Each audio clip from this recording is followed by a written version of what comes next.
E o lance da pirâmide aí? Temos Pô, muita loucura, imagens, né? imagens. Tem imagem aí. Porque era uma teoria antiga, né? Que existiam estruturas assim Desde como... o Tesla, cara. Hã? Nikola Tesla tinha essa teoria. Porque a gente vê teoria do... Eu dei um print Cadê? na tela da apresentação para a galera ver que os próprios cientistas, aquele ali é o Corrado Malanga, os próprios cientistas estavam apresentando, tá? Porque senão o cara vai falar, ah não, isso aí foi a galera da internet que usou. Eu coloquei assim para mostrar que são eles mesmos. Por que eu coloquei esse print específico? Porque meu amigo Sacani, que veio esse dia, aqui, ele falou, pô, o Daniel falou que... Não sei se foi aqui. Foi aqui. Que ele falou, o Daniel falou que são 2 quilômetros, pô, são 2.000 pés. Só que só nessa parte ali, você vê que ele tá falando de 1.200 metros na legenda. Metros mesmo, 1.200 metros. 1,2 km metros. Entendeu? Então, e ele diz que vai mais, tá? Então, só para mostrar pra galera. Eu assisti às 3h50 da apresentação deles para 900 pessoas lá. Mas vamos lá. Tá na internet. Existem várias teorias desses monumentos, estruturas antigas. Cidades. Ou até da Ilha de Páscoa, né? Também. É Moai, né? Que tem uma parte para baixo. Aquilo é sinistro, né? Tem teoria também do Stonehenge. De todas essas. Os megalitos, né? Que eles chamam. E da pirâmide eu via sobre câmaras secretas ou passagens, alguma coisa. O que Agora, como que foi essa história? Agora extrapolou. Satélite? Então, eles desenvolveram uma tecnologia chamada SAR, né? Abertura sintética, radar de abertura sintética. O que é isso? É como se fosse uma tomografia do planeta Terra com um satélite que fica a 600 km de altura. Eles já tinham feito um trabalho nesse sentido, só que o primeiro trabalho que eles publicaram foi um trabalho publicado numa revista muito conceituada, que é a revista Remote Sensing, que muita gente está falando, publicaram em 2022 um trabalho numa revista que não tem revisão de pares, né? O peer review. Tem sim, pô, só você olhar no site da revista Remote Sensing, e a revista Remote Sensing é publicada por um grupo chamado MDPI, que é um grupo de publicação muito sério.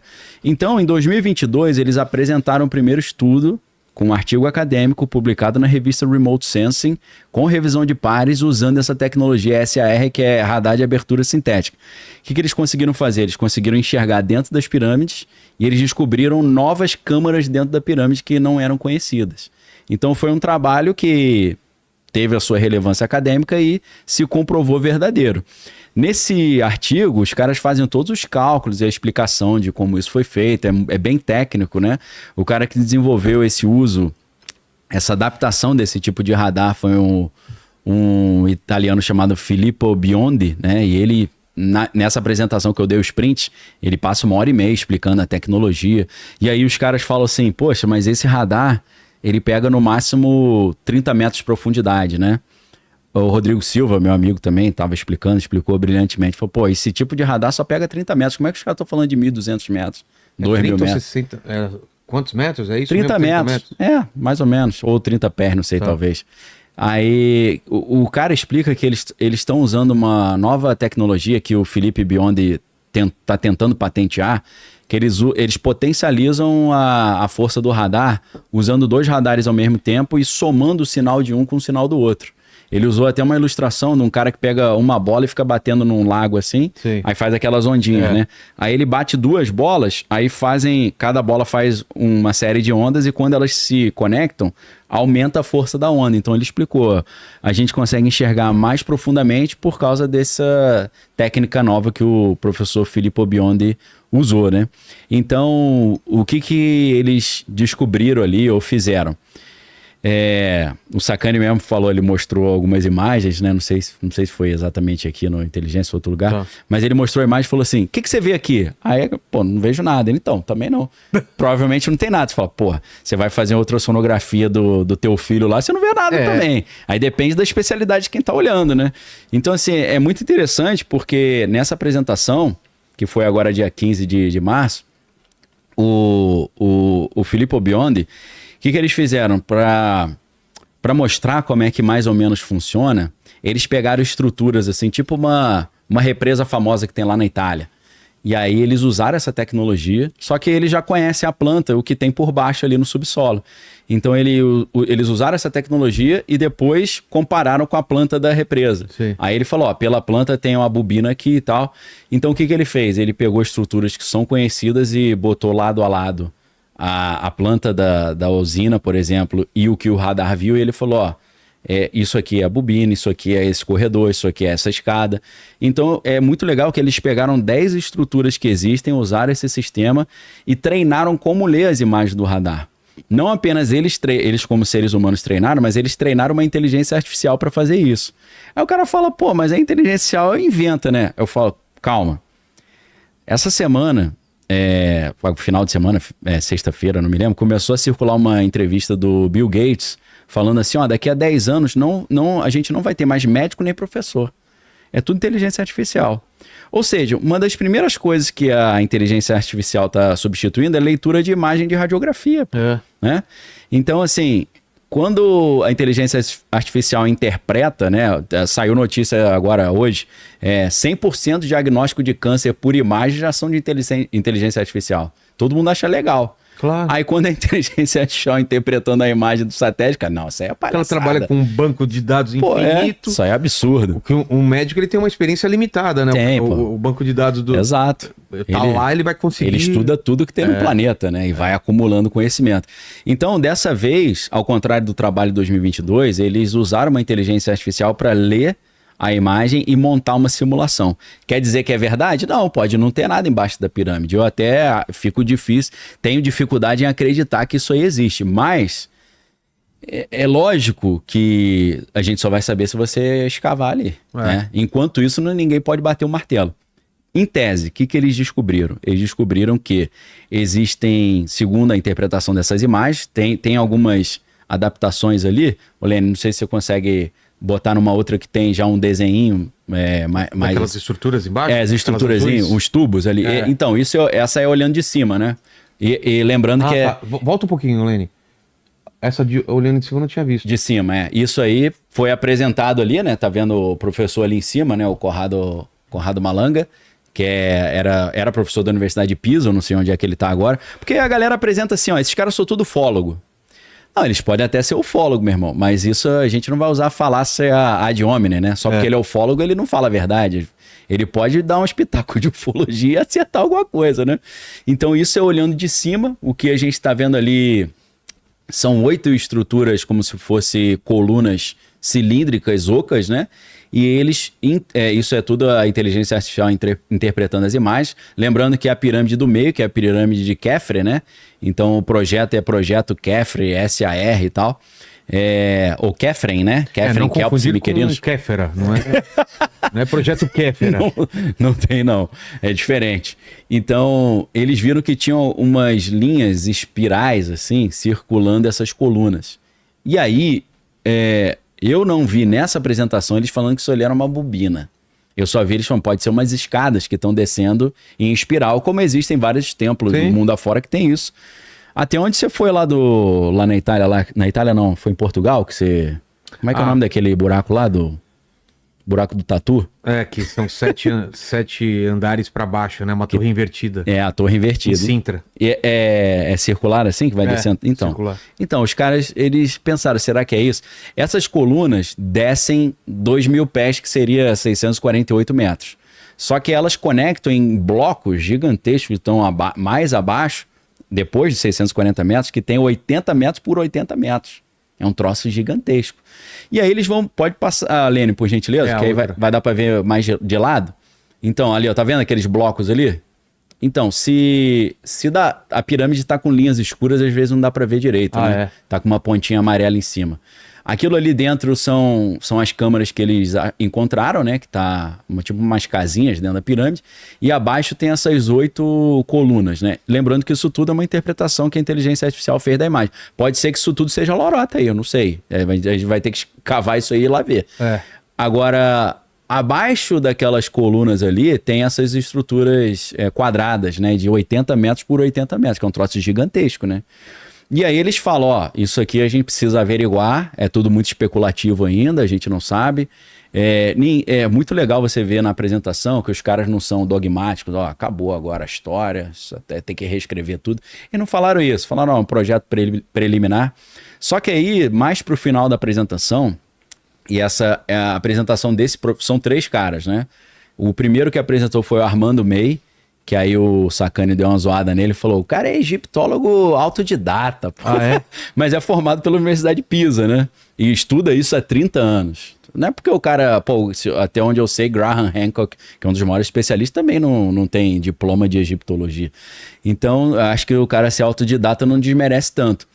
Então, primeiro teve uma apresentação de 1 hora do Armando May, que é o egiptólogo autodidata. Depois teve o Filippo Biondi, ficou mais 1 hora falando sobre como é que funciona o radar. Esse cara, ele foi professor de uma universidade em Glasgow, na Escócia. Hoje eu não sei onde é que ele está. No artigo de 2022 ele estava como professor dessa universidade Strathclyde, um negócio Strathclyde em Glasgow.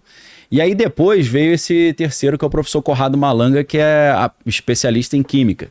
Aí o Sacani zoou também. O cara é especializado em química, não tem nada a ver, com o negócio de satélite. Tá dando pitaco em coisa que não tem nada a ver com ele, né?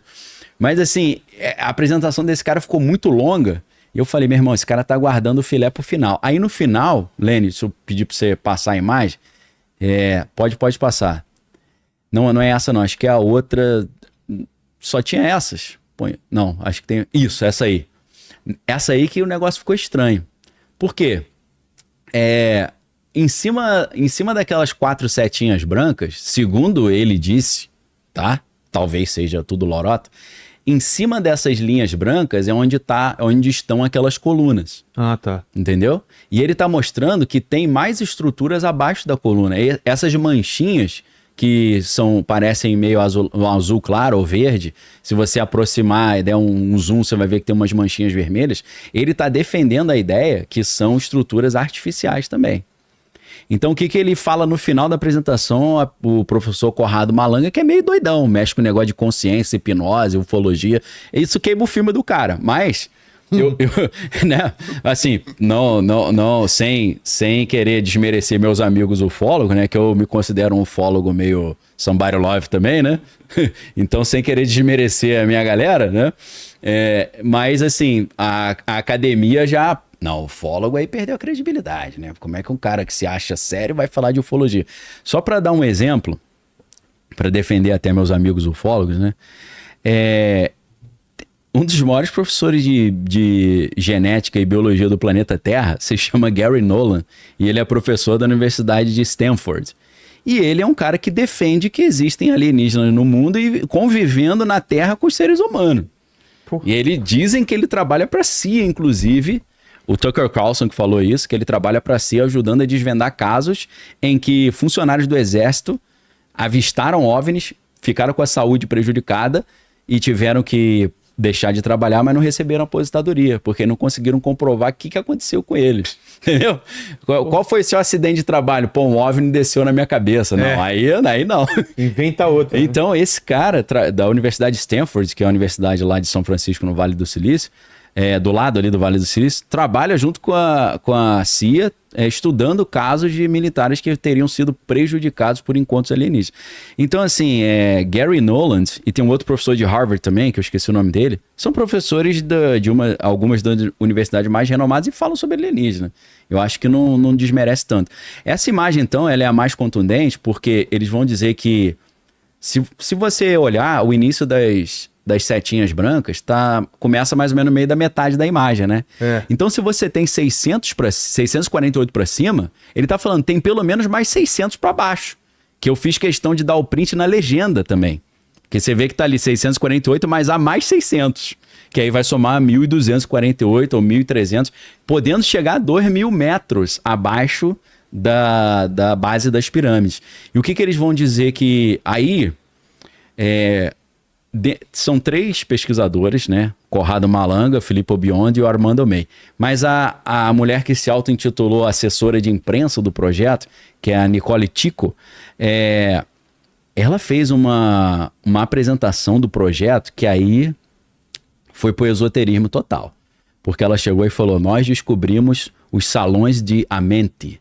Falei, aí você tá salões de Amenti? A mente, né? Sim. que são os salões de mente? Só pra galera ter ideia, na Bíblia egípcia, copta, a palavra mente é traduzida como inferno. Porque a mente na mitologia egípcia é o mundo dos mortos. É tipo o Hades. É o Hades só que dos egípcios. Então a mulher me vem, pô, aí estragou o lado científico do projeto. Encontramos os salões de mente porque nós nos inspiramos nos mitos de Zep-Tep, que são os mitos das origens do Egito. Então, assim, aí entra aqueles filmes assim, tipo A Múmia, né? Sim. Que o cara fala, pô, meu irmão, deve ter uns bichos presos aí embaixo. Não cabe essa parada, não. Se tu cavar isso vai liberar os destruidores do planeta, né? Então aí começa a piração, né? Começa os caras, pô, vai sair do poço do abismo aí o demônio que tava preso desde a época do dilúvio e tal. Então eles querem dizer que eles encontraram essas colunas, que eles não sabem o que é, que poderia ser uma base de sustentação da pirâmide.